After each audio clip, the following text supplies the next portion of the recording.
The Prophet ﷺ said that when the believer is placed into their grave and they hear the final footsteps of their family leaving, the punishment comes. And as the punishment comes from above, your prayer stands up and it puts its hand up and says, "Ma qibali madkhal." You will not pass through me. So the prayer guards your head. And then the punishment comes to you from your right side. And the Prophet ﷺ said, your siyam, your fasting rises and stands guard and says, "Ma qibali madkhal." You will not pass through me. And then to his left, his zakah stands and says, "Ma qibali madkhal." You will not pass through me. And then at his feet, his sadaqah and sila, his goodness towards his family and then his community, his voluntary charity, his truthfulness, his honesty, all of those things stand guard at the bottom and say, "Ma qibali madkhal." You will not pass through me. And then it's said to him, "Sit up." And he sits up.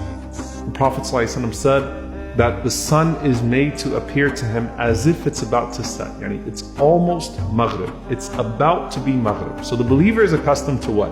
You're accustomed to salah, you're accustomed to prayer. And if you wake up at an odd time, sort of disoriented, the first thing you worry about is, did I miss my prayer? So this person says, "Let me pray." And the angels say, "You'll get to that, but first you have to answer our questions. Man Rabbuk? Who is your Lord? Ma dinuk? What is your religion? Man Nabiyuk? Who is your prophet?" Now the only way you're going to be able to answer who your Lord is if you used to worship Him.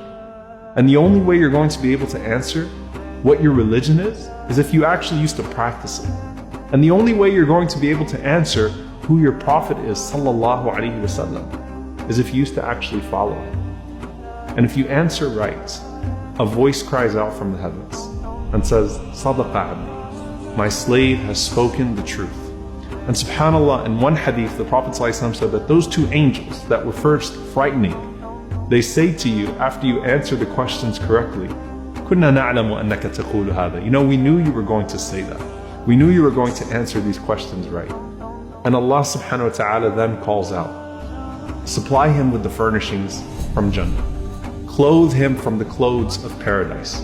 Open for him a gate to paradise so that some of its fragrance comes to him in his grave. And then his grave is expanded for him as far as his eye can see. And then at that point, you are laying in the clothes of Jannah with a window to Jannah. And everything starts to feel like Jannah, starts to feel like paradise.